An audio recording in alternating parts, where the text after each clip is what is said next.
साईं राम। तो अध्याय नंबर 24 को ही हम आगे बढ़ा रहे हैं। तो पहले से आपको बताया जा चुका है जैसे कि जिसकी जो भी परेशानियां हो, जिस तरीके का भी दुख हो, कोई भी कष्ट हो, तो अवश्य बाबा के समक्ष रख के इन कथाओं का श्रवण करें। कोई भी इच्छा है जो पूर्ण नहीं हो पा रही है, तो चाहे वो आध्यात्मिक हो चाहे सांसारिक जगत की हो, तो अवश्य बाबा के समक्ष रहे। अशांति है मन में, कोई भी दुविधा है, परेशानी है, बाबा के समक्ष रख के तब इसका श्रवण कीजिए। बाबा की भक्त परायणता। बाबा भक्तों को उनकी इच्छा अनुसार ही सेवा करने दिया करते थे और इस विषय में किसी प्रकार का हस्तक्षेप उन्हें सहन न था। एक अन्य अवसर पर मौसीबाई बाबा का पेट बलपूर्वक मसल रही थी, जिसे देखकर दर्शकगण व्यग्र होकर मौसीबाई से कहने लगी, माँ कृपा करके धीरे धीरे ही पेट दबाओ, इस प्रकार मसलने से तो बाबा की अंतड़ियाँ और नाड़ियाँ ही टूट जाएंगी। वेदना कह भी न पाई थी कि बाबा अपने आसन से तुरंत उठ बैठे और अंगारे के समान लाल आंखें कर क्रोधित हो गए। साहस किसे था जो उन्हें रोके। उन्होंने दोनों हाथों से सटके का एक छोर पकड़ा, नाभि में लगाया और दूसरा छोर जमीन पर रख उसे पेट में धक्का देने लगे। सटका लगभग 2 या 3 फुट लंबा था।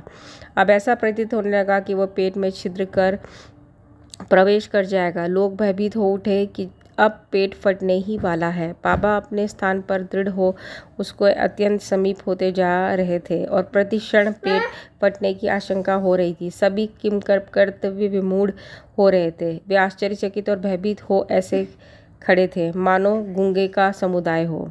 यथार्थ में भक्तगण का संकेत मौसीबाई को केवल इतना ही था कि वे सहज रीति से सेवा शुश्रूषा करे। किसी की इच्छा बाबा को कष्ट पहुंचाने की न थी। भक्तों ने तो ये कार्य केवल सद्भावना से प्रेरित ही किया था, परंतु बाबा तो अपने कार्य में किसी का हस्तक्षेप कण मात्र भी न होने देना चाहते थे। भक्तों को आश्चर्य हो रहा था कि शुभ भावना से प्रेरित कार्य दुर्गति में परिणत हो गया और वे केवल दर्शक बने रहने के अतिरिक्त कर ही क्या सकते थे। भाग्यवश बाबा का क्रोध शांत हो गया और सटका छोड़कर वे पुनः आसन पर विराजमान हो गए। इस घटना से भक्तों ने शिक्षा ग्रहण की कि अब दूसरों के कार्य में कभी भी हस्तक्षेप न करेंगे और सबको उनकी इच्छा अनुसार ही बाबा की सेवा करने देंगे। केवल बाबा ही सेवा का मूल्य आंकने में समर्थ है। श्री सद्गुरु साईनाथ अर्पणस्तु। शुभम भवतु। तो अब ये हो चुका अध्याय नंबर 24 ख़त्म। तो आगे है अध्याय नंबर 25।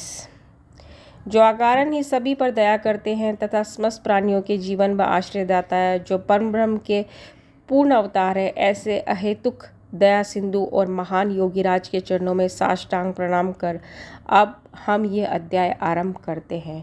श्री साईं की जय हो। वे संत चूड़ामणि समस्त शुभ कार्यों के उद्गम स्थान और हमारे आत्माराम तथा भक्तों के आश्रयदाता है।